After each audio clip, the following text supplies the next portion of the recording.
All right, cool. So since we talked about having a not so traditional side control, now we're talking about having it, right?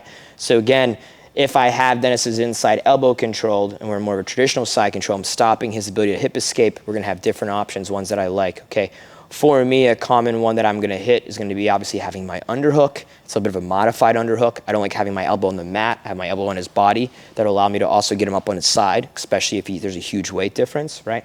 And I need to relocate his hand. So a common thing that you'll see is that Dennis's forearm is here, okay? Here, this underhook is very bad because his arm's on the other side. It's gonna be hard to spin around and do the arm bar. So we need to relocate that hand. The first thing we do is control this arm, and I'll move a couple times so you guys can see. So remember, we already have this inside elbow controlled.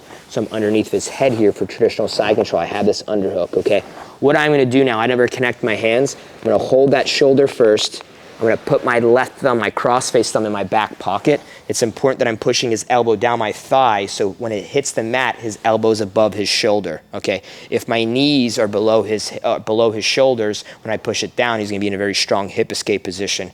You should have your left knee higher above his shoulder, so then this way when you push it down, his elbow's above, okay? So now that I'm here and I staple, now I can use this free hand. So now that I have this free hand, what you'll see me do is I'm gonna keep his hand like basically in like my delt region, right? And with that elbow there in that delt region, I can keep that pressure on there. And what I'll do is I'll start circling that hand off to get it in that position, right? Once I'm there, I'll start connecting my hands. I'll start moving around. And once I move it around, I relocate, then I'm gonna be able to go back to attack the underhook, okay?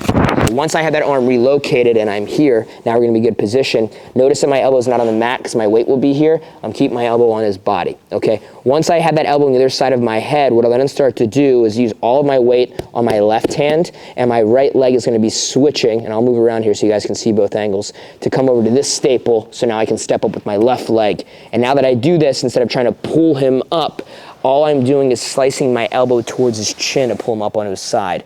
From there, I can use his hand now because all my weight is on him to push down, and I can step. And all I'm gonna do is be trying to basically keep my shin along his back, so when I spin, I'll be in the arm bar position. Does that make sense? So again, when we're here, I put my hand down. I don't try to pick him up, he's too heavy. I bring my elbow on the inside towards his chin to pick him up. Push his head to stuff. Once I'm here to be pinched. So now let's spin around real quick. So now that I'm here and I push and I stuff, I'm gonna be in this position where I can turn and spin. Now for me, what's really important is I wanna make sure that Dennis doesn't hitchhike out of here. So if you can grab the knee, especially with the gi material, it's gonna be good. If you can underhook it, it's even better, but it's important to grab that leg, because now what I wanna do is I wanna pinch my knees and fall down, but I wanna make sure that Dennis's shoulder doesn't hit the mat. From this position, what I try to do is instead of going towards his ear, I'm gonna go towards his legs. When I do that, it's gonna make it challenging for Dennis to hit his hitchhiker type of position, because since I have his leg off the mat and I go towards his legs, it's gonna give me a better like torque on exposing the arm bar. If I go this way, I'm kind of provoking Dennis to try and turn and run away. So I'm gonna pinch my knees, rotate down, slide, and then attack the arm bar from that side. Let me do it again from this side so you can see. So remember, we have that traditional side control here. His arm is in a good frame. So I reach back in my back pocket. Notice that his elbow stays above his shoulder here. There's my first staple. Now I have my free hand to start walking in front, to pummeling his arm to the other side, and we're gonna be in this position. Hand goes on the mat. Windshield wiper my leg over. There's my base. From there, I can put all my weight here. My elbow cuts towards his chin to pull him up on his side. Push his head down. Spin, grab the pants, pinching, falling down towards his legs to get the exposure, right?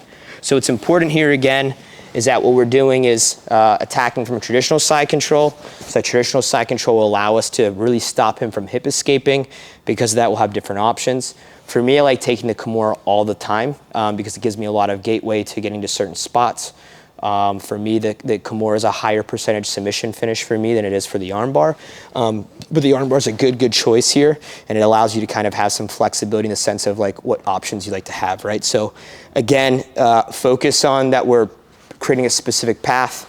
Can Dennis hip escape, yes or no? That should put us in a different path than the other. And then from there, we'll be able to use this to make a good decision. But remove the capability for Dennis to hitchhiker. Don't provoke it, don't create it for him. And from there, you should be able to finish the armbar quite easily.